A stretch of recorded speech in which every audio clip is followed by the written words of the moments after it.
Okay, welcome to another episode of the Ukraine Military History Podcast, and I'm sitting here with a very special guest. I'm excited to speak to General Mykhailo Zabrodskiy, or he has asked me to call him Michael, English version of his name, who General Zabrodskiy studied in the United States in Command and General Staff College. Which year did you study there?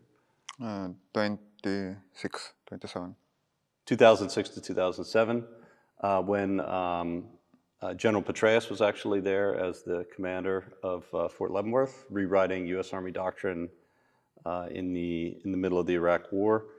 And the lesson that the podcast that we're putting out today is an experiment. We have this idea that how can a history center for Ukraine be useful during a full-scale war? Well, most people are too busy or don't want to speak freely about their current experiences that they've had during this war.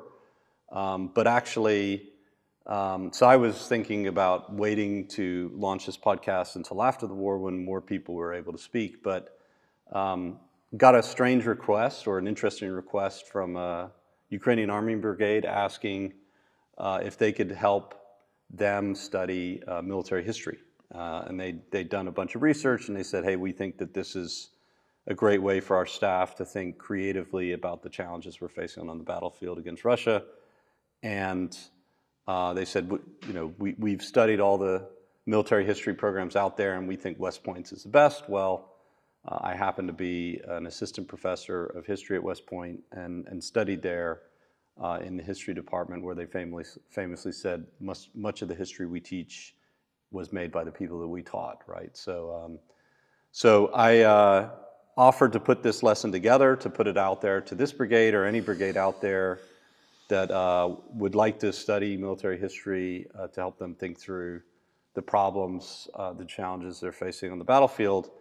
And I designed a lesson for this brigade or any brigade in the Ukrainian Armed Forces that might find it useful, based on a very influential paper that I read, and actually I think you read back in Command and General Staff College 20 years ago when you were there. And it's called The Evolution of German Military Doctrine from 1916 to 1917, 1918, Fort Leavenworth Papers. And the reason I picked this lesson for this unit was, and we're going to talk about this in detail, is this paper, which was written for the Command and General Staff College by their press, is a great historical parallel to the situation I think Ukraine currently finds itself in. Third year of a very long, bloody, protracted war, lots of technological innovation, a smaller army, just like the German army was much smaller manpower compared to its combined sum of its enemies on the battlefield, and a very difficult situation demanding new thinking, and how they had some success that could have become major for them on the battlefield if it weren't for some larger political, economic factors that were going against them. The reason I asked General Zabrodskiy on here was I do not want to be sitting here telling the Ukrainian Army in the abstract how to translate this case study to their military.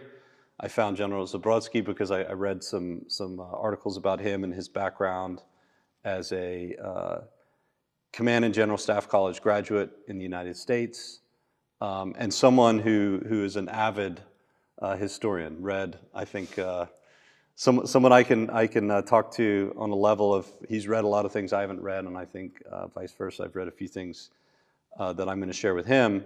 But I found my Ukrainian counterpart in the military history profession, the world, that I think would be a great conversation. And the vision of this center is to bring the Western military tradition and the study of military art and history into Ukraine and combine that with your own rich history of military art, right? Ukraine has innovated throughout history. That's why it's here as a country, because of great war fighters against all odds. I think Ukraine exists in the last 100 years as a country because of a strong military tradition that has grown up here out of the heritage that it got from Russian Empire, Soviet Union, its own Cossack and older military traditions. So this is a great opportunity, I think, to have start a conversation and merge perspectives from both sides. So General Zabrodskiy, just a little bit before we go into this, you served, and actually you're still an active serving lieutenant general in the Ukrainian military, former commander of the airborne forces, and just a couple minutes about your background. Yes, I'm still in active duty. I started to serve in Ukrainian army forces in 2001, and I go through the position of platoon leader to the air assault forces commander. After that, I spent some portion of my life as a member of parliament of Ukraine. And as soon as the large-scale invasion started, I joined the army and served as the deputy of commander-in-chief of army forces of Ukraine. And now I'm working for Minister of Defense. Okay.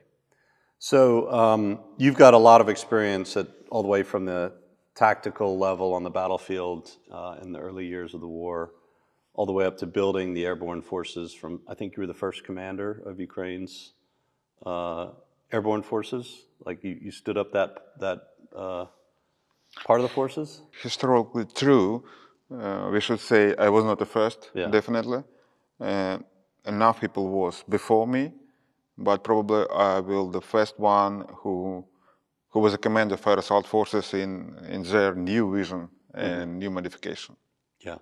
And for sure, it was a time when the air assault forces, firstly in their biography, start to take the actions in the real war. Yeah. Just talk me through a little bit for the American audience. How did you get to study at the Command and General Staff College in the United States?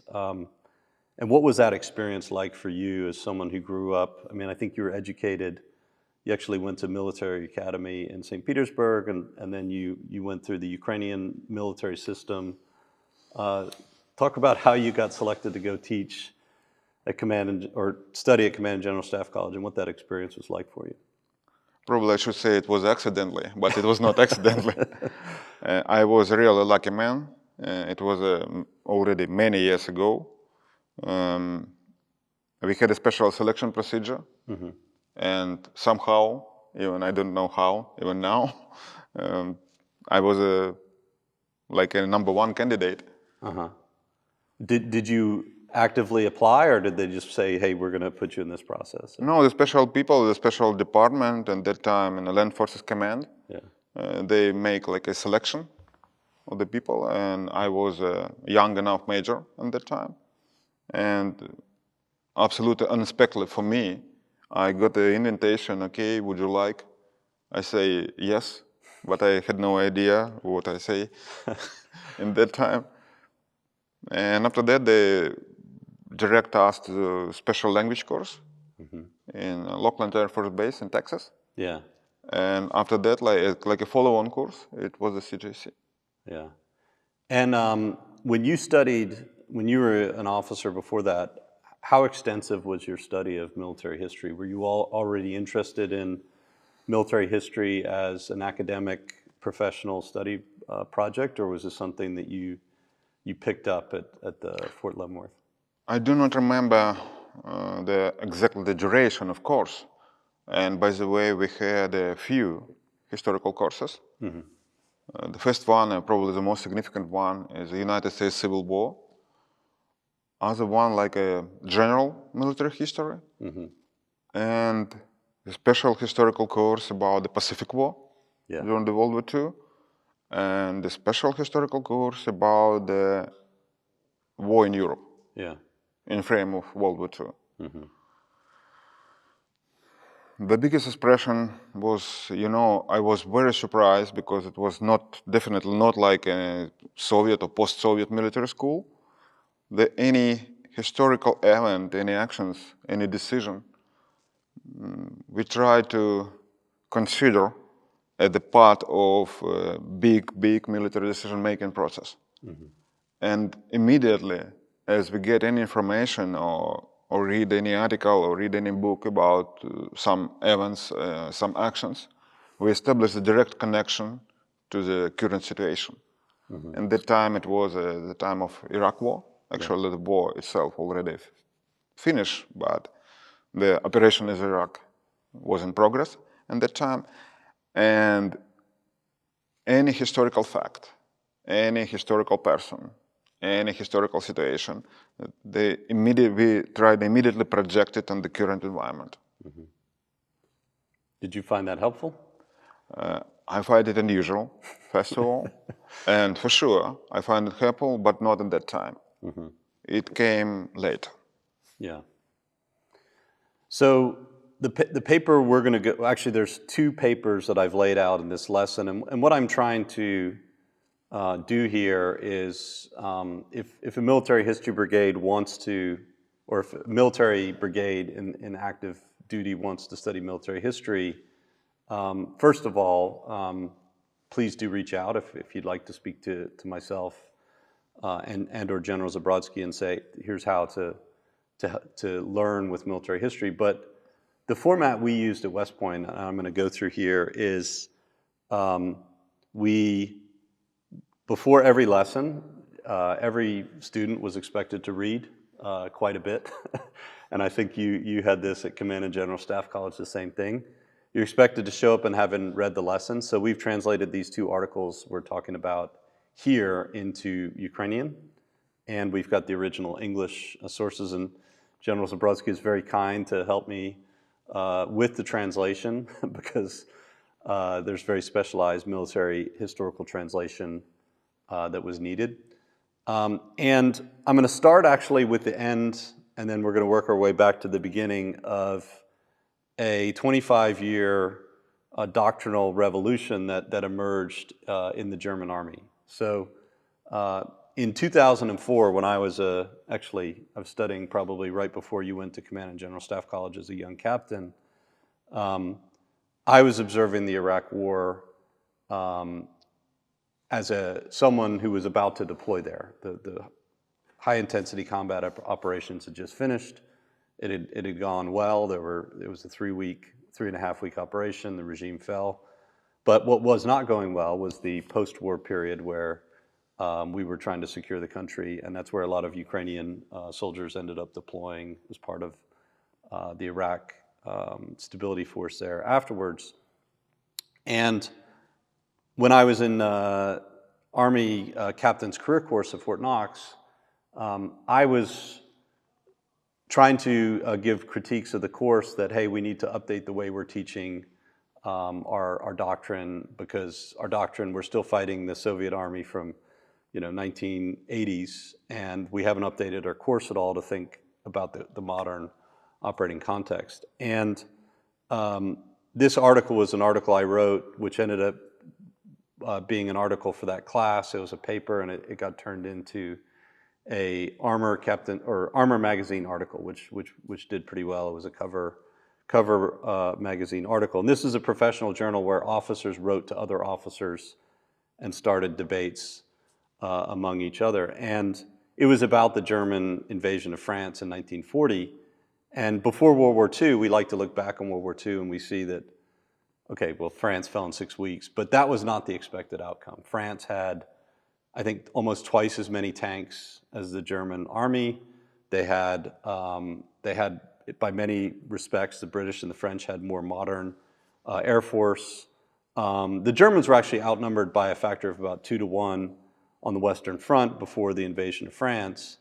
And France falling in 6 weeks, with everyone's memory of World War I, when France became a bloody stalemate, that was not the expected outcome. But it's what happened. It really changed the trajectory in the course of World War II to the point where Nazi Germany had some small chance of winning the war based on their victories in the West, but it wasn't the expected outcome. And I just wrote an article, and I wanted to discuss that article with you, General Zabrodskiy, because the article is the outcome of something that started 25 years before, which we're going to go into a lot more detail, which is the Fort Leavenworth papers on the evolution of German doctrine. But it was about how did this lightning campaign of 6 weeks happen? How did the French army collapse? British army got chased off of the continent. And I talked about in the article the main lessons from that. So the reason I put this article out in tandem with the German evolutionary doctrine from World War I is these two things are very connected. And the German army after World War I lost. I mean, ultimately the country lost. The army didn't feel like they'd lost on the battlefield, but the German army, was kicked out of France at the end of the war. They were disarmed. They went down to 100,000 soldiers. And then they come back after the interwar period and shock the world on the battlefields of World War II. And why that happened was the Germans really studied and internalized and understood the lessons from World War I that they'd learned, and then successfully integrated new technology into a new system of training and doctrine. So any foreign military who's watching the war in Ukraine and says, okay, well, we're just going to order a bunch of Ukrainian drones and give them to our units and we're ready to fight on the modern battlefield, that's not going to be successful. The United States Army is behind right now in drone warfare. I think all of my old colleagues from the Army who are now brigade commanders understand we have a lot to learn from what the Ukrainians are doing on the battlefield. We need to figure out how to face the threat of drones and integrate drones into our operations at a much smaller level. So this article was the outcome, or is a summary of the outcome of 25 years of change, which we're going to go into in detail in the Fort Leavenworth paper. So why don't you share with me your impressions of the 1940 campaign in that paper, so we can discuss that and then get into the German doctrine in World War I. I should start from a right assessment of force Russia. You repeat this point in your article a few times. France, Belgium, and some other countries of so-called Benelux, totally they had like 3 times or 4 times more tanks than fascist Germany at that time. With the British Army, the French, and all those. And partly the 2 British Corps. Yeah. Yes. But the question is not a total number of tanks. Yeah. The question is a number of tanks in the right place and right time. Yeah. And the military art itself, it starts from the ability to create such conditions when in right time, in right place, you have the overwhelming number of tanks, for instance. And German, they will quite succeed in this. Yeah. They really demonstrate it is possible. After the awful conditions of World War I, when everybody adjusts to the long fronts, position, war, trench cases, small assault, small advance, back and forth. Yes, they really demonstrate for all Europe and for all world the new style of warfare, the new style of maneuver, mechanized warfare. And even more, they demonstrate that you are able to concentrate all your efforts, all your forces on the right direction and conduct the concentration strike. Actually, what they did with the during the first part of French campaign, so-called the Yellow Plan. Yellow Plan. As for Blitzkrieg itself, I strongly believe that Blitzkrieg it was not a process. It was a product. It was a result of 25 years of development of doctrine, of the training of troops, of discussion, of comparison of different points of view, with a proper industrial basis. I mean mechanized, really mechanized, with avoiding of international sanctions. Yeah. By the way, yes. The first direct connection to the... And thanks to a lot of help from the Soviet Union, specifically training in Ukraine. Yes, and by the way, not only Soviet Union. Yeah. Not only Soviet Union. Yeah. But anyway, yes. uh, everything this happens. And we should take a look on the Blitzkrieg, real like on a finish, not on like a start point. Actually, Blitzkrieg was never something the German military called it. That was a propaganda term that Goebbels, it was a Yes, but, branding exercise. but anyway, it's comfortable enough for understanding, and we continue to use it. Yeah. And some indirect provement of this point is that after the 1939 and 1940, actually, with exception of 1941 in USSR, the fascist Germany never repeated. Yeah. Never repeated. And this is the next point which we need to pay attention. Yeah. A very easy question, why? Everybody adjust? No. The right style and new improvements, they work with some limited period of time. As long as you keep some fresh vision. As long as your enemy or your potential enemy cannot create something against these tactics, this doctrine. Yeah. As for me, it's a really interesting point for study and for research, how the USSR in that time, how the American army in that time already, British army, and other countries who fight on the fronts of World War II, how they did it. How? Not how the Blitzkrieg is appear, but how the Blitzkrieg was stopped. Yeah. Yeah, how armies adapt. And one of the things I think this paper illustrates is that wars start in very unpredictable ways. When Russia invaded Ukraine, most of the world predicted a certain outcome, which didn't happen. It was a very unlikely outcome from the analyst historical perspective. Okay. Just like this, I mean, the world is ultimately, the intelligence community, all military analysts I know were shocked that Russia did not win quickly in Ukraine, right? And that's, I think, a historical turning point, because if Russia would have succeeded, not in 3 days, but like, let's say, a couple months, and Ukraine comes under the control of Russia, then all of Europe's at threat. They control this massive population resource base, and world history looks very differently. And in this war, 6 weeks is not enough time for an army to adjust, right? So when France failed to defend a concentrated assault integrating all this new technology in one portion of the front, the entire front collapsed. And in the Soviet Union, because there's a lot more space, the same approach just didn't work. Strategically, the Germans did not have enough manpower. The Soviet Union was able to mobilize a lot of manpower and industry in a very short period of time, and they weren't able to repeat that success on the Eastern Front. And then armies started to innovate and share with each other, and yeah, the Germans lost their ability to win quick, decisive victories. You know, the military prediction and the national expectation from any war conflict, it's always a very controversial thing. Yeah. I want to introduce the other example, the Poland. Yeah. 1939? Yes, 1939, the country, the army, the Polish army, was fully mobilized, almost fully. They did not accomplish the mobilization plan, but anyway, they was ready for war, as they guess, in that time. They were ready to fight, and they were ready to defend their country.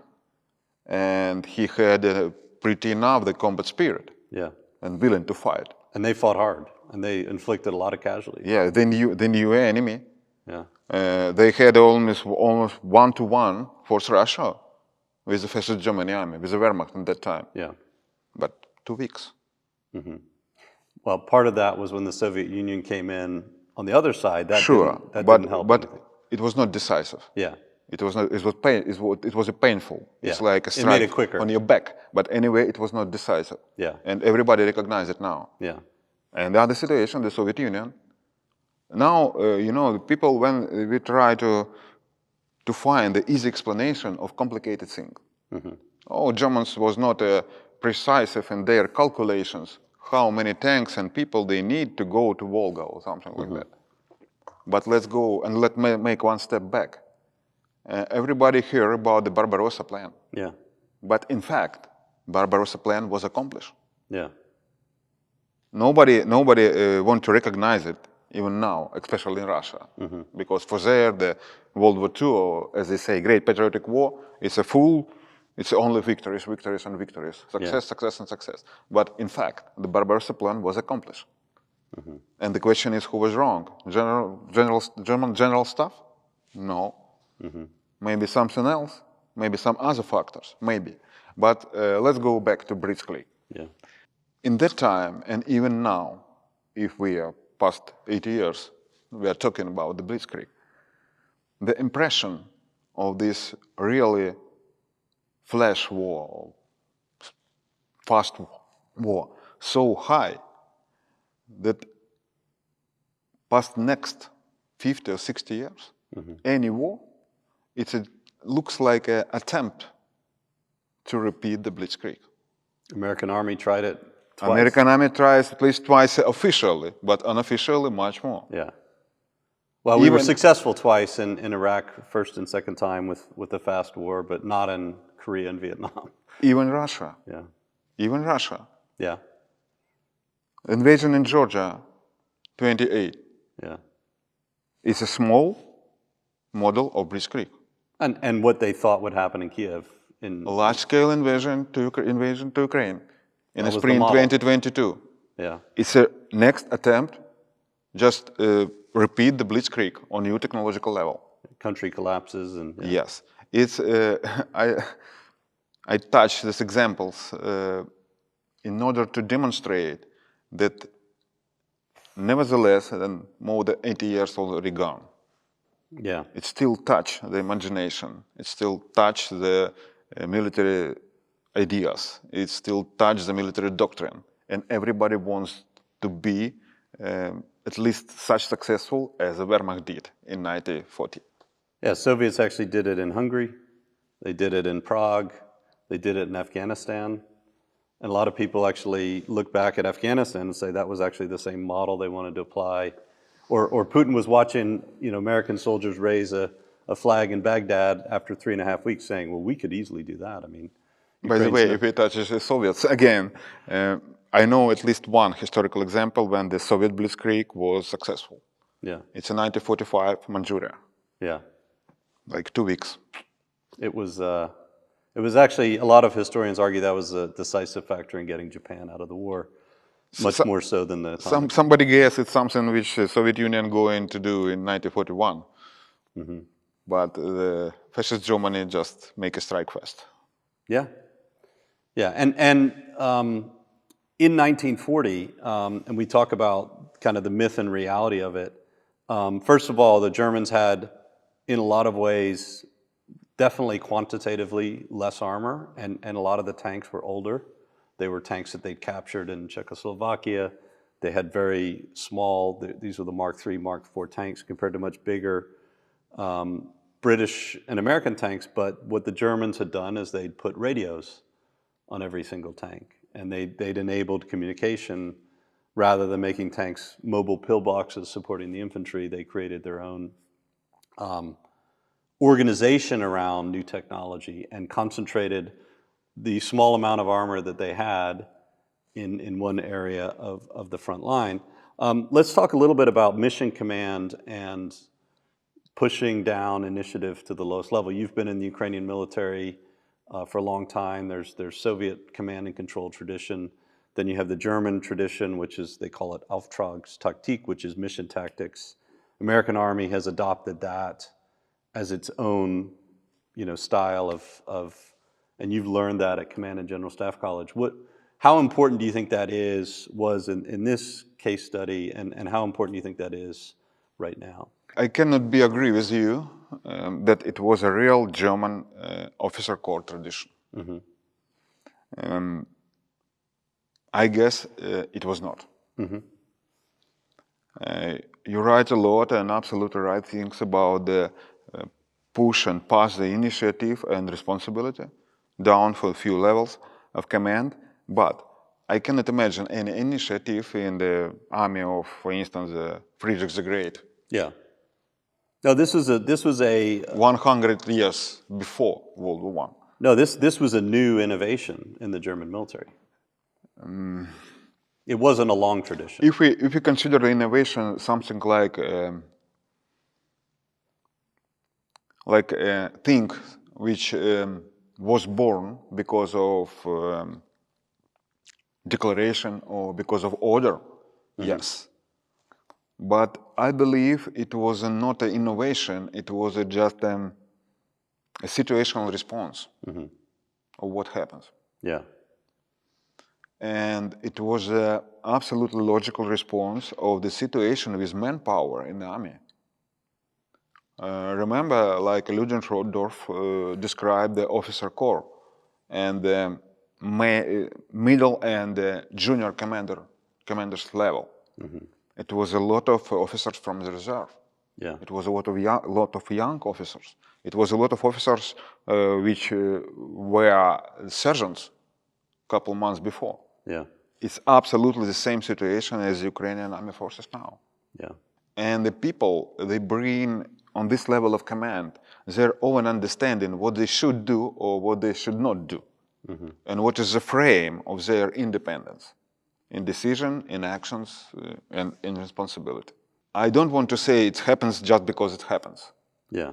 But I guess it happens without any additional exterior projection from the high command. Most innovations never come from the high command. Yes, but one of the vital, important condition of living this innovation, it's a support from higher command. Yeah. Recognizing what was culturally coming up and institutionalizing it. Okay, so one of the big lessons from 1940 was the German officer corps did well because they had a culture of younger commanders not asking for detailed instructions and or creating their own plans that were deviations from their instructions to accomplish the mission. There was a classic example in the article of they had three divisions on a route of march going towards Sedan, and one of the corps was held up, and the commander decided without informing higher command to go out of his sector, seize a bridge, because the mission was to, facilitate the follow-on forces, and he viewed deviating from his sector as an acceptable disobedience, as it were. Deviation or broke the core boundaries. Yeah. Which is example, but maybe not the best one. Yeah. I mean, from time to time, such cases it happens, and during the war, during any operation. Yeah. I believe we can find, if we will wish, we can find such examples even in Iraq war. Sure, of course. It's absolutely normal. The question is know how and why it happens. The question is how the high command assess it, and how the high command adopt it. Okay, you cross the boundary, not a problem. Yeah. It was reasonable, yes, go ahead. And this again, we need to go back to the different understanding of military culture. For somebody, not for somebody, for most part of the armies in the world, it's absolutely normal. Yeah. Now it's hard to say who was the initial source of such approach. Maybe Brits, maybe Americans as a young country, maybe France with a democracy and broad vision of any process, including the warfare. But anyway, it's absolutely normal for most European armies now. And it's very hard to maintain it and spread it in a Soviet army and post-Soviet army, as Ukrainian army forces now looks like. Yeah. It's very hard. And I believe the question is not a limitation of people's imagination, not a limitation of experience or understanding of the situation. The question is on the level of responsibility. When you let people make a decision on their own level, they can be unbelievably effective. It's absolutely, yes. And surprise you and surprise everybody and surprise themselves, first of all. But the question is, if something happens wrong, What happens? for instance, you are not accomplish the mission, you get a losses, Yeah. or you get a losses and you are not accomplish the mission, worst case scenario. The question is, when the prosecutor come, he will ask you, okay, What were your orders? where's the orders? Show me the orders. Yeah. And number one question, how? Why? Yeah. And after that, very logical result. There was my old commander, General McMaster, he used to say, you'll never get punished for doing nothing, but you'll certainly get punished for doing, he would rail against this sins of omission, which is not doing anything. That's okay, because you're not violating anything. But you try to do something with initiative and you're getting punished for that. And if people can see that what your intention was and you failed, but you had the right intention within the commander's intent, that's part of war and unfortunately part of the fight. And you're right, it completely is a cultural thing. What would you rather see? People waiting around to be told what to do, and those orders always come late and they're incomplete because higher never knows the situation on the ground as well as that commander? Or do you encourage with, when something goes wrong, looking at, okay, what can we learn from this? What was trying to be done, but not prosecute someone for a mistake, literally prosecute. That sends a chill through. No one's ever going to do anything if they're worried about going to jail because, well, if I do nothing, I'm definitely not going to go to jail. We might lose the battle, but I'm not going to go to jail. It's why so many armies in the world try to be as United States Army is. Yeah, but it's difficult because there's got to be a culture of protecting that kind of decision making as a priority.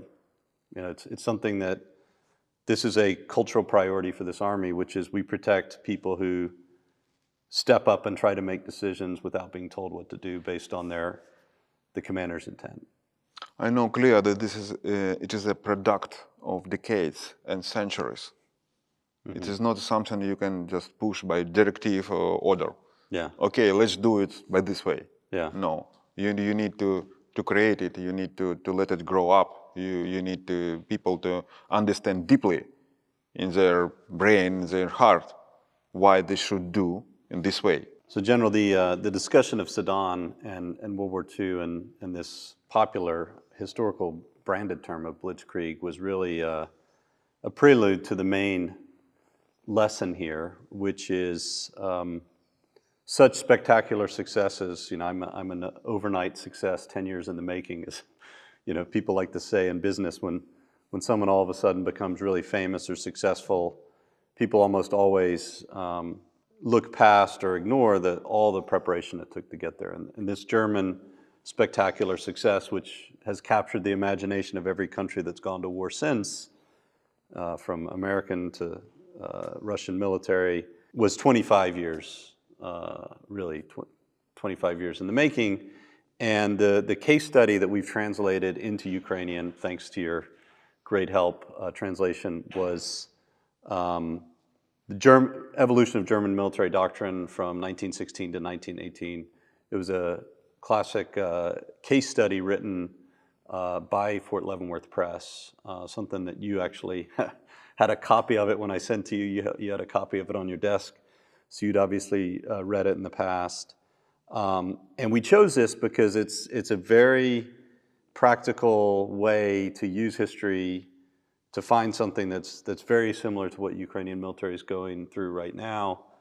History is never an exact repetition of the past, but there can be scenarios where 60-70% of what you're going through is very similar, and I think that's the case here. So let's talk about the evolution of German military doctrine. In 1916, the German army was really bleeding out from repeated kind of almost what a lot of people in the West viewed as meat assaults. The Battle of the Somme, the French French assaults were very costly for the Allies, but on the other side, the German military was really, really struggling in the face of these assaults. They were almost breaking at certain points. From their perspective, the Somme was a huge blow, even though the British lost a lot more, the Germans took a lot of casualties there. And they realized there has to be a better way to do this defensive elastic, or what became known as elastic defense. There has to be a better way than positional defense. And they came up with, through this paper describes in detail the process, they came up with a new way of defending. So describe, for me, your impressions of what the German military did, and more importantly, how this might be relevant to the Ukrainian military on changing the way they think about defense. Despite of long enough historical period, I mean from 1916 to 1940, I believe we need to separate these two periods, because they provide for us two different kinds of evolution. The situation 1916, it is a wartime situation. Yeah. It's a search of specific decision which can break the stalemate, operational stalemate during the war time. And some certain portion of very unique and very particular conditions in that time. And the situation past 1918 up to the 40, it's other kind of situation. It's a situation when the country, in fact, lost the war, and the country was, country and society, German society was very, very frustrated because it was impossible. The biggest, probably the strongest army in the Europe, if not involved, was not defeated on the battlefield, but the country itself was defeated. Yeah. And the people tried to find the, again, easy explanation of complicated things. But the military tried to find pure military reason why it happens. But one element, he is joined, he is unite both of these evolutions. The German precisely assess the initial conditions. I guess the biggest reason of fault of any innovation is incorrect assessment of initial situation. In 1916, Germans understand situation quite well. Okay, almost stabilized line of contact. The serials of unsuccessful local battles, assaults, very bloody. The shortage of manpower, the shortage of ammo. Which Germany had a much bigger problem with manpower and ammo. Yes, which is, makes the situation quite close to the Ukrainian situation now. Yeah. And they understand clearly that they need to find any solution, and they will have only one turn to find this solution. Just because of additional to lack of manpower and lack of ammo, it is a lack of time. Yeah. Because the economy was going against them. Because economy go down, because of economical blockade, and so on and so on. Which I think is a difference between Russia and Ukraine right now is Ukraine, even though it has a shortage in manpower and ammunition compared to Russia and North Korea and Iran and all the powers supporting it, they may have a more stable economic situation, which is one key difference, but the same disadvantages. Yes, but maybe the generation of discussion about the current situation in Ukraine, it's outside of frame of our topic. Yeah. But we need to underline the key of success of development of any innovation. It's absolutely understanding, clear understanding of situation where you now. And how did they get that? Yes. And only after that, what you need to do to make something better. So why do you think they, first of all, a lot of armies fail to assess the problem and even define the problem, as you say. Why do you think the Germans were successful assessing their current situation? The reason can be different, or actually the understanding of reason can be different. Probably this is a German nature, to be very careful, very strict. It's like a part of national character. And maybe because of the high level of military culture, when the subordinate send on the top level of command the information, not what they want to hear, but what is real. Yeah. Yeah, so by the way, it is a problem. It is a problem, and such disease has any army in the world, at least from time to time. And Germans somehow avoid it. And common effort, they create the real understanding of the real situation on the high command. I think it is one of the main factor why the main command maintain the innovation and try to find the source, the initial source of such innovation, even from the lowest level, even from inside of junior officers, junior leaders, or maybe not only officers, by the way. Sergeants, yeah, actually. And the sergeants as well. And they did not keep any additional arrogance, or we are generals, we know better. Yeah. Yeah, we can laugh, but again, from time to time, it happens in any army in the world, in any war. I saw it in the American Army for sure. I can say the same about Ukrainian army. Yeah. So, the methodology of creation of innovation, what is the real example for follow on? What is the real example how to do it? Actually, is a right. It is a almost complete manual how to do it. Again, not what to do, because of 100 years gap. Yeah. Because the situation now is different. Yeah, it's different. But we already told the situation is the same. But real methodology, real the way how to do it. Maybe not what to do, but as a how to do the German innovations during the interwar period and during the World War I, sorry, could be a perfect example. A perfect example how the state and the army and the full scale of army forces need to create, maintain, develop, and employ the innovations.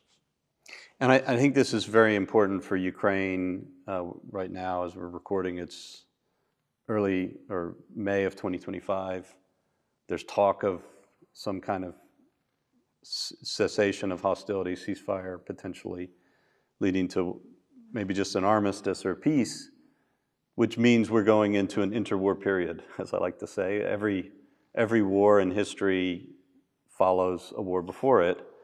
And how do we learn during the war now, as long as it lasts, whether it's a month or a year or 5 years, and then how do you innovate afterwards? So the German army, you said, correctly assessed the problem because they solicited feedback from the lowest levels of command, encouraged, and this is important. This came from 1916, something important happened. General Ludendorff, who'd been very successful on the Eastern Front, where there was much more maneuver happening, and had actually faced off against some very legendary Russian Empire generals, Brusilov, who actually was the most famous general of the war. The Allies, there were like songs and all kinds of movies made about him because of his successes on the Eastern Front.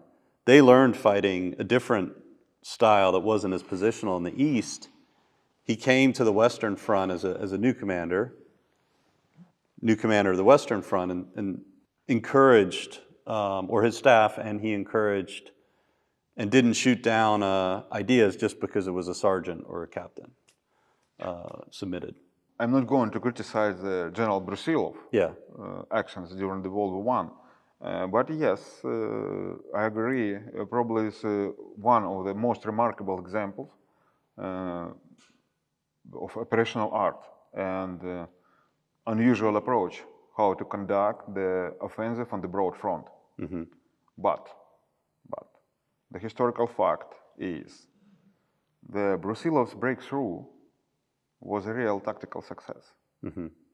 And it was not a operational success and not an operational scale success. Yeah. For some different reasons. Maybe not because of Brusilov, because of other elements Logistics. of the situation. Yes, but it is a fact. It is a fact. And I think we had some kind of analogy. It's like Germans' attempts to conduct the offensive before adopting the new doctrine in 1916. Yeah. It's like a French attempt to conduct the offensive as their commander-in-chief did for some small tactical case, Yeah. and try to project it, mechanical projection for full scale. Okay, let's do this way, And it probably we'll get a success. led to almost collapse in the French army. Yes. They had a mutiny in And again, back to 1917. Brusilov. Never before Brusilov and never after Brusilov, Russian Empire Army conduct something the same. Yeah. Yeah. But the Germans learned from that, and Ludendorff, as a new commander, came in and said, let's start figuring this out on the Western Front, because it had been static, it had been bloody positional warfare, and he wanted to change the dynamic. And there was this real energy, and actually this is something I remember. I was in Iraq in 2005 and 6 as a junior commander. It wasn't going well. I was in a good unit. Colonel McMaster was very innovative, but I saw him fighting against forces of an army that wasn't yet reforming the way we fought. And then when General Petraeus came in, and I went to serve under him as a commander of the second tour, the whole culture of the army felt different. It's like, hey, we're a learning organization, everything's changing. The commander is constantly traveling around, talking to soldiers, going on patrol, and learning. And this is something I have an interview with General Petraeus we'll release on this podcast, which I think can be the subject of some very good future military history discussions that will help the Ukrainian military, is we were a learning army. And that culture started at the top. No, the culture was there, but the top allowed the culture to grow. Versus before, the culture was there, but there's just a lot of frustration and there was no systemization of that learning and cross-pollination. And so Ludendorff allows these papers to be written. They circulate these papers among the junior officers. And the German army found that, and this is a very common thing, when you've conquered some territory, or even worse, like the French army, you're defending your own land. There's a very strong aversion from political to strategic high command all the way down to ever give up any ground, because that's giving up ground that either we paid for in blood to conquer or it's our land, right, as the French were defending. And the Germans created this very different approach. They went from positional defense to elastic defense. And this actually, we see traces of that even to this day. We saw that with the Russian defensive plan in 2023 against a counteroffensive, was this much more defense in depth, which the Germans were the first ones to really institutionalize this on the Western Front, was this elastic defense. And it was an outpost zone where they'd create outposts, and they'd have some forward trench lines there. Then you'd have the main defensive zone, and then you'd have the rearward zone, which is where reserves were gathered and ready to counterattack. And when the Germans were attacked in 1917, they were able to repel these attacks, because 1917 was supposed to be the year the Allies were going to break through, but they weren't able to, because the Germans, with a lot less casualties and much more effectiveness, were able to repel these attacks, given the constraints of manpower, ammunition.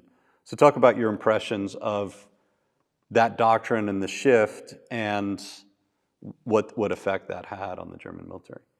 I should start from the role of a person in such situation. I mean the person from the high echelon of military leadership. And the creation of such atmosphere, as you write, for discussion, for open discussion, for different questions, objections, whatever, it's art. It's art of how to manage the people. And this is not just a civilian business. This is the army, and this is a wartime. I believe the decision to let this discussion go and to discuss openly a new tactical approach is probably the most effective decision during the old war for Ludendorff. Mm-hmm. It is important. You know, the French people, they tried to do something like that, but only something. Mm-hmm. And only Germans, with their attention to any details, really apply it in a large scale. Mm-hmm. And the result was absolutely logical. The result was, okay, they create a new offensive doctrine. Or defensive first. First defensive, but then remember the offensive doctrine was created on the base of offensive doctrine. Mm-hmm. And I want to say even more. If we go deeper and take a look on the World War II, the principles of elastic defense, mm-hmm. but in that time it had another name already. Yeah. All armies during the World War II continue to apply it. Yeah. Even more in post-World War II period, a long time. Right in the heart of Europe. Yes, in the Soviet doctrine as well, the United States Army doctrine. Yeah. The base is elastic defense. Yes. That was the whole plan to defend the same Germany. Principle, trade the territory, yeah. Let the enemy go inside, and after that, the strike. Counterattack. Mm-hmm. The same principle. Something maybe was developed more and can do better. Something can do on the other level of technological, mm-hmm. on the other technological level. But the principle there, this is the key principle. In this sense, the German innovation still alive even today. Yeah. Back to the role. As for me, it's quite important for high leadership not to create the new doctrine by themselves. No. First of all, it's impossible, because when the people go through the different positions because of their duty, they just do not have a time and ability to catch everything. Mm-hmm. Sure, most of them continue to keep the imagination how it's going on battlefield from their time. Sure, from time to time they can chance to observe how it's going now. But anyway, it's not a job and not a duty of high-level leadership to create a doctrine. Mm-hmm. And a German example, in this case, it is a perfect example. Remember, the doctrine was written by lieutenant colonel and a captain. Yeah. Smart guys in staff. Such guys, any staff has such guys. Yes. Very quiet people, they just do their work. But they collect, generalize, systemize, and produce the idea. When General Petraeus, while you were at Fort Leavenworth, wrote the counterinsurgency manual, he wasn't writing it. He collected the smartest guys in the U.S. Army. From my old commander, Colonel McMaster, contributed a lot, and a lot of other people were bringing in those ideas, and they did it very quickly because he put command focus and attention on the culture and the staff that would do it. But remember, we are talking about the situation 1 year ahead. Yeah. With experience of 2 world wars already. Mm-hmm. Yeah. And the Ludendorff situation was different. Mm-hmm. It was a classical approach. Yeah. The high leadership always right. I know better because I'm general, and blah, blah, blah, and so on. And he find the brevity to be open, and he find the brevity. The bravery, yeah. Yes, bravery. Humility, to be decisive enough. Let people do their work. Mm-hmm. Collect, analyze, and produce some ideas. Mm-hmm. It was very unusual at that time. In some sense, it's unusual even now. It's hard. It's hard, but it's proved to be effective. So this elastic defense is easy to say in theory, but it's very hard to do in practice, because for Ukrainians right now fighting on their land, trading territory, even temporarily, to allow for a counterattack that can expel the enemy from, if you look at what the Germans do, not trying to say we can copy that, but maybe the principles of mobile defense versus positional defense, it's a debate that's open today.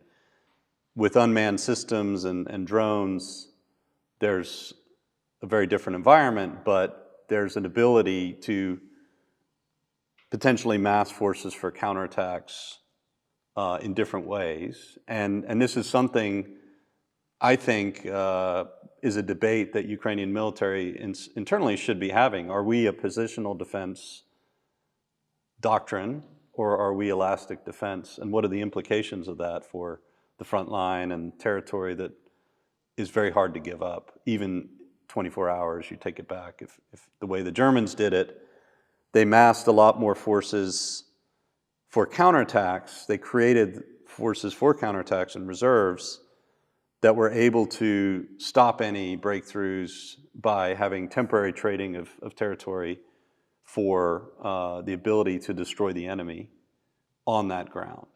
And this is a debate I think the Ukrainian military probably is having internally. We may not see it publicly, but it's a difficult question. In theory, it looks great, but on practice, it's very hard. The elastic defense in German understanding in that time, and even in modern understanding, it's not an easy type of maneuver. It's harder to do. Yes, and this is not a question about your motherland or your territory or enemy territory. Even you try to conduct it in somewhere in desert, Yeah, it's where hard. nobody live, it's hard. Yeah, And Germans, they understand it better than somebody else.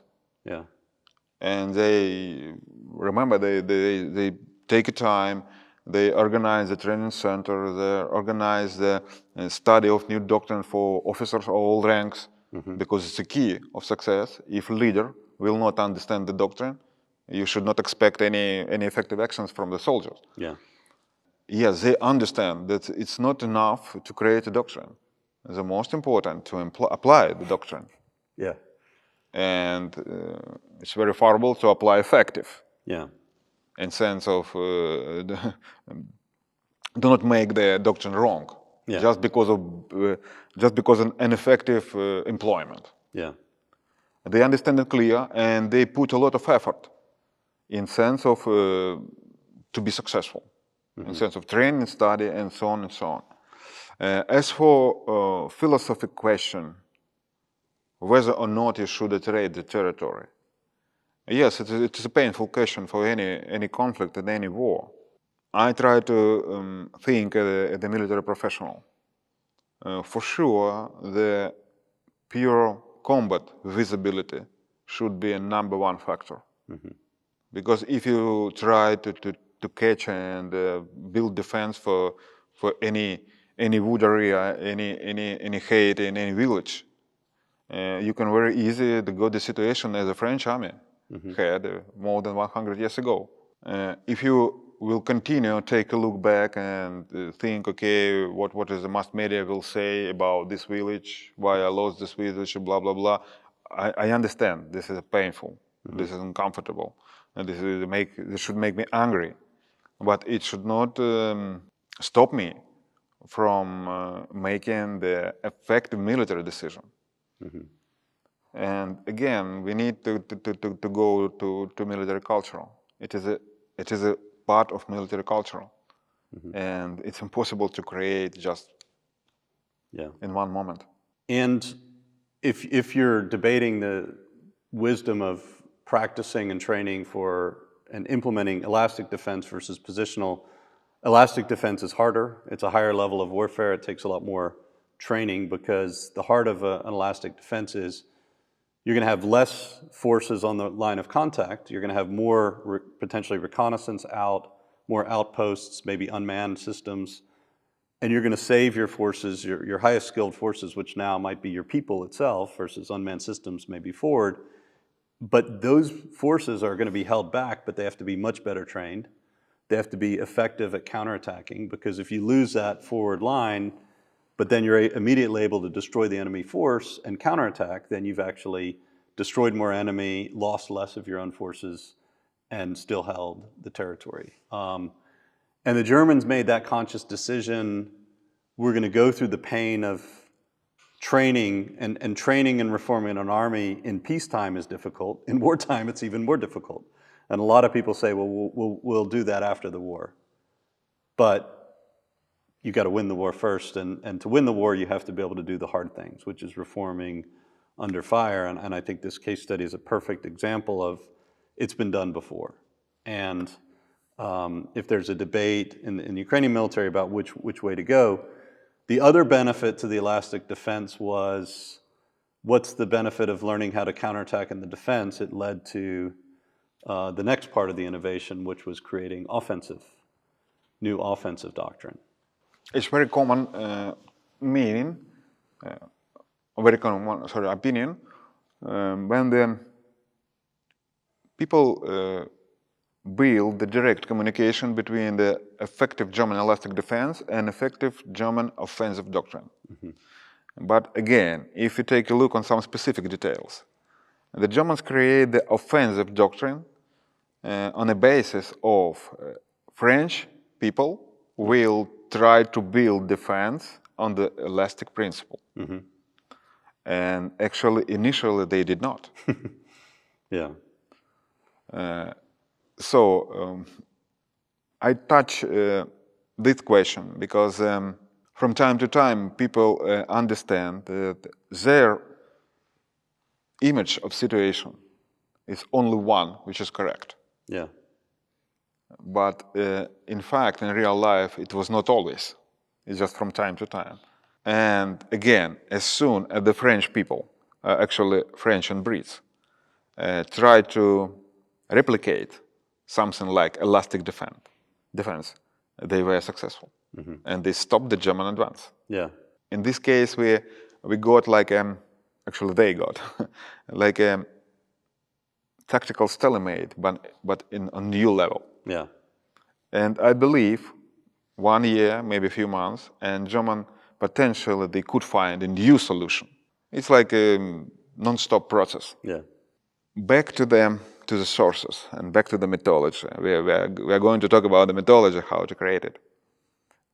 Remember the Germans, you described this episode when the Germans, after described this episode, when the German captured the French manual how to build defense. Yes.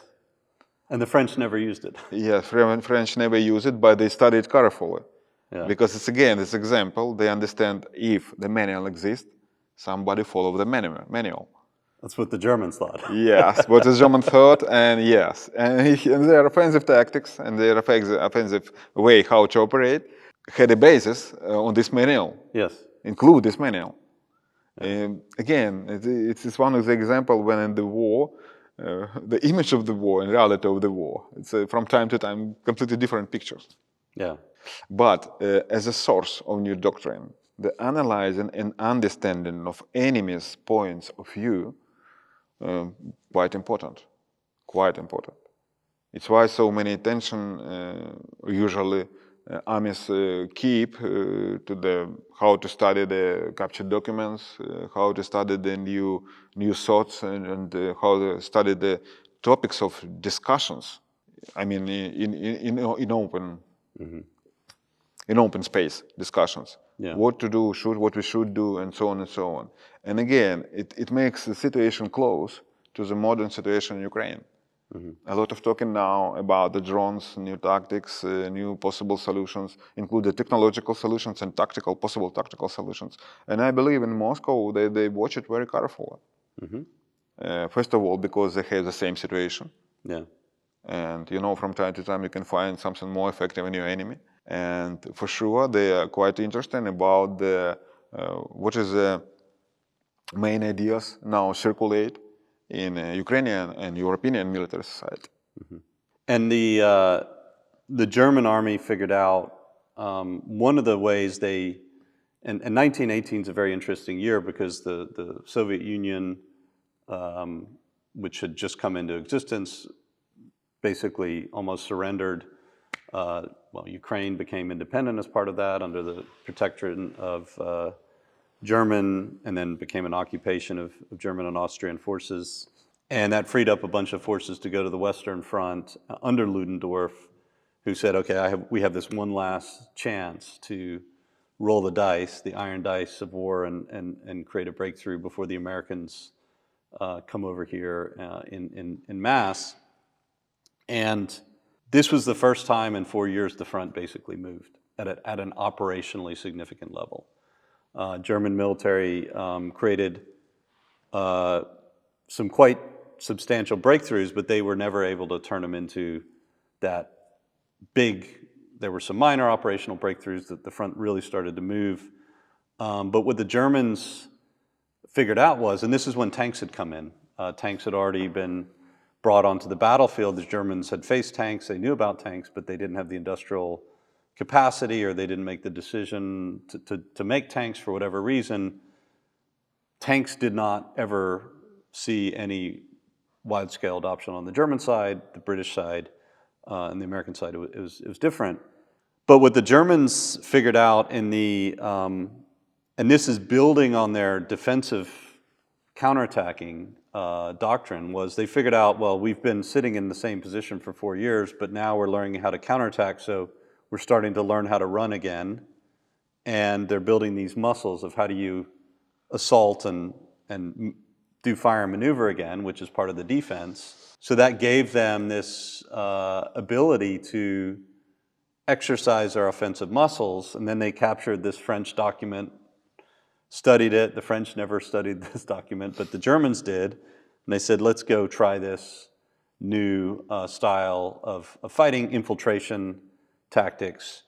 And what the Germans really did was a combined arms task organization, reorganization of their military. So the brigades and regiments that they were fighting with were completely reorganized to include combat engineers at the lowest level, to decentralize, and this is where you talk about the culture. It wasn't because the Germans had this long tradition of being very empowering of people in society. That was actually the opposite of German culture and tradition. But they just figured out this works. I mean, we have lots of civilians now joining the military, reserve officers. They've got business experience. They don't know, they've not been in the Army for 30 years. Most of those career officers, the junior ones, were killed. Okay, well, what do they say works? And they developed this concept, hey, leave us alone, give us the big mission, give us all the units we need pushed down to our level to do our job, and let us go, right? And the other big decision was, instead of trying to destroy every position, we're going to push into an operational breakthrough, try to destroy command and control, artillery, and bypass positions and keep moving and destroy those key nodes so that follow-on forces could create breakthroughs that were tactically significant and become operational. And tell me about your impressions of that period and those innovations, and what happened and what could have happened, I guess. We need to go back the World War I origin, or actually World War I nature. Remember, it was a really great war. By the way, the other name of World War I is the Great War. Yeah. And still, even now, even after World War II. Why it was a great war? First of all, it was the first war with a long, thousands of kilometers of front line. Continuous front line. It's unbelievable, and it was quite unusual in that time. It's a war, the first war in the 20th century, with a new level of military technologies. Aviation, tanks, chemical weapons, radio, and a lot of different things. And again, it was a splash of expectation and reality. Because after the offensive in 1914, up to the 1916, on the Western Front, we had just a static defense. Essentially static defense, with very small tactical offensive actions with a limited objective. And during these 2 years of trench warfare, people became able to create the unbelievable things. Yeah. You can improve your motor fire. You can improve or create the new ways how to conduct the artillery barrage. Mm-hmm. You create and make more effective your chemical weapon. Yeah. You create and make more effective your means of chemical defense. Mm-hmm. You put a lot of, by the way, about the industrial base and economical abilities. In comparison with tanks, Yeah. Germans in that time already put a lot of effort, a lot of money and resources in aviation. Yes. And create probably the most effective aviation, military aviation in that time in the world. That's where old Bombers, fighters, Yeah. Zeppelins. And they everything. continued that innovation in the interwar period. Yeah. Yes, the continuous innovation, but the start was during the World War I. Mm-hmm. Because, you know, remember, before World War I, the aviation, okay, it's like auxiliary role, nothing else. But now aviation start to play, have become the real main player Yeah. on the battlefield. Again, in comparison with the tanks. And this is another example. When the military leadership recognized the potential of new technology and new weapon as aviation, as Germans did with aviation, and let it go, let it develop, you can reach unexpected results. Yes, and by the way, it's proved by World War I, interwar period, and World War II. Yeah. And continue to keep some ideas during the even post-World War II period. I mean, theoretically. And with tank, the situation a little bit different. The firstly German, remember, they were so impressed at the Somme battle. Yeah. With, by the way, the British tanks was not too much effective. No. Maybe psychologically, but not a real tactically. And they say, okay, this is a hard, this is new. We will not spend the resources, time, and pay attention to this new weapon, essential. And how much the point of view was changed during the post-war analysis and during the interwar period. Yeah. The country who reject any tank innovations, in fact, during the World War I, became the motherland of new style of mechanized warfare and demonstrate for the world, we can do it. Even though their tanks demonstrably, technologically, were inferior to the French and British quality, it was the employment.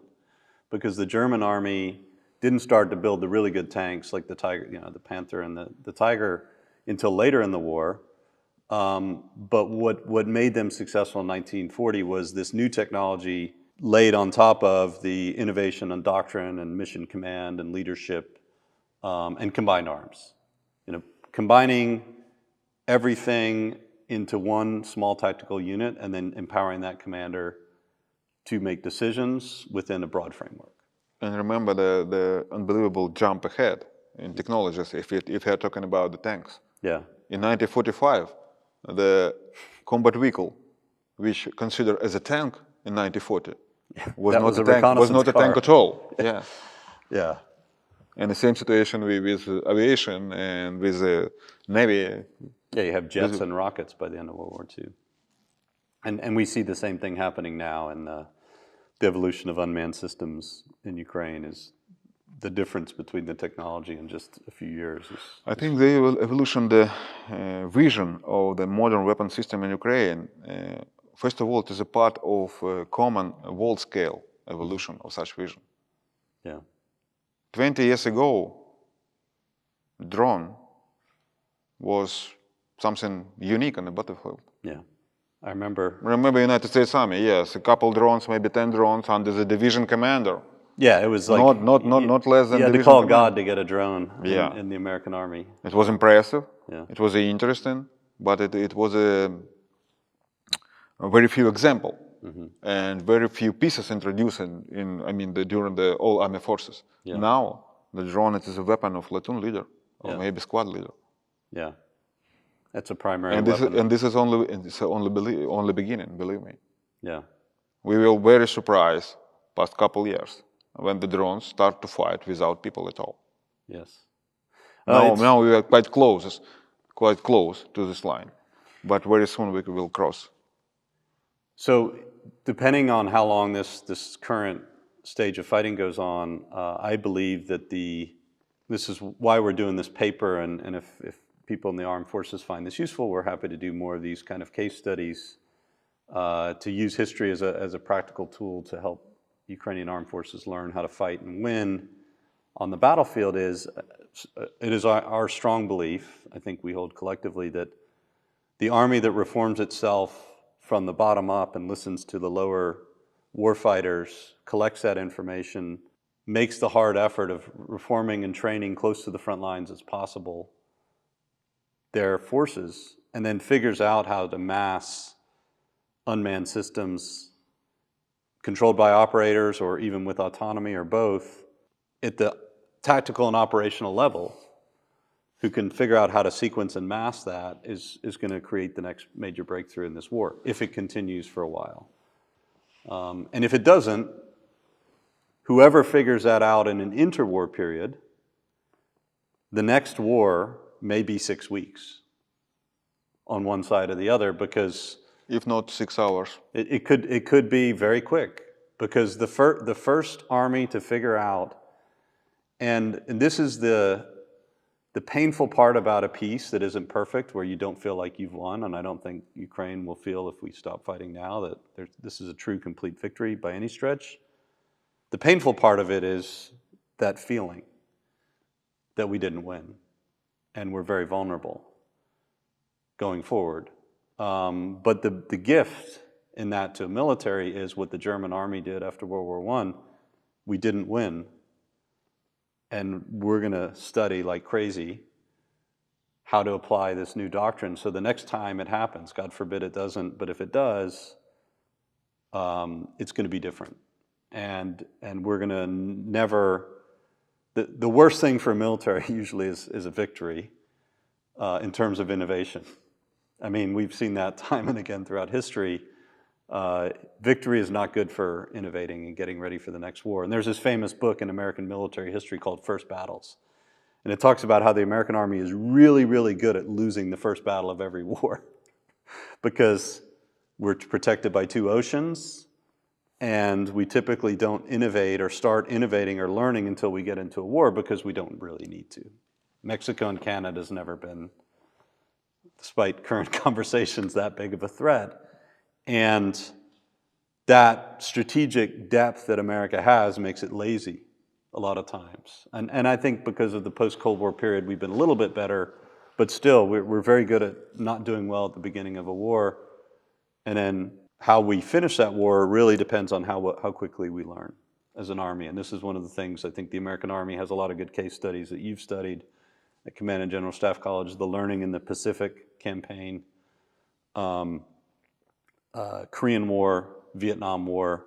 History shows that when an army does not reform in war on time, it will have a bad outcome. When it reforms quickly, it will have that's usually the army that will end up doing better or winning.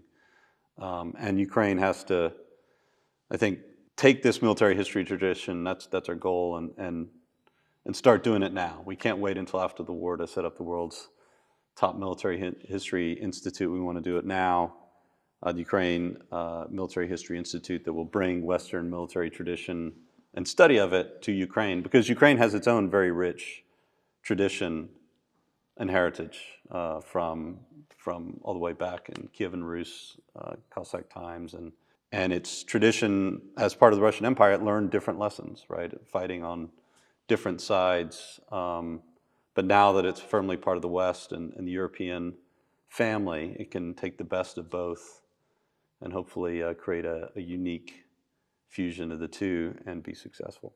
Well, General Zabrodskiy, give me your final thoughts on this as an active Ukrainian Army general and military professional. What are your thoughts on how military history... Firstly, I want to continue your point about, from time to time, armies do not have any choice. Or you will transform or change something, or you will die. and together with you will die your country. It's why from time to time the senior military leadership in any country should make a hard decision. Okay, or we are going to change something during the war in process, or we need to make the other decision, but our country will not survive. And back to your point, secondly, about the worst case for military transformation is a victory. In some certain sense, yes. It sounds very controversial, but you know, as soon as the people became victorious, they tried to keep the model and the ways how to conduct warfare as they did during this war, and usually stop to think about the next war. If we are talking about the World War II, for instance, and Korean War, it's more or less close historical period, but it's already two other wars. If we're going to Vietnam War, it's completely different war, and so on and so on. But some people, they still keep the understanding how to operate in battlefield, how to conduct the operations, just because it was effective in that time. But it's not a guarantee it will be effective in the future. It's why the military research, military discussion, and open discussion, it's very important. And the German's history demonstrates us the interwar period, the reborn the army, reborn the state, which are not good goals, but anyway, they did it. And we need to pay attention for such examples. Usually, history never repeat, but two things in this world repeat definitely. It is a situation and mistakes. Situation quite often out of our influence. Yeah. Let's do not repeat the mistakes, at least. Well, it's a great place to end it. General Zabrodskiy, on behalf of the Ukraine Military History Institute, or Ukraine Military History Podcast, it was a pleasure speaking to you today. I hope to have many more conversations. And I'd like to encourage anyone who found this useful in the Ukrainian military, please send us your comments if you want us to do more of these.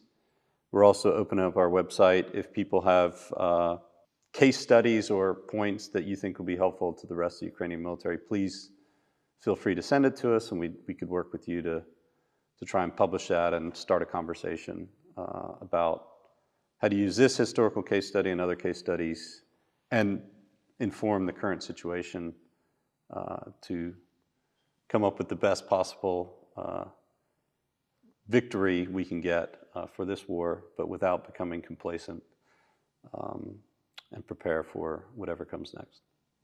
Thank you very much.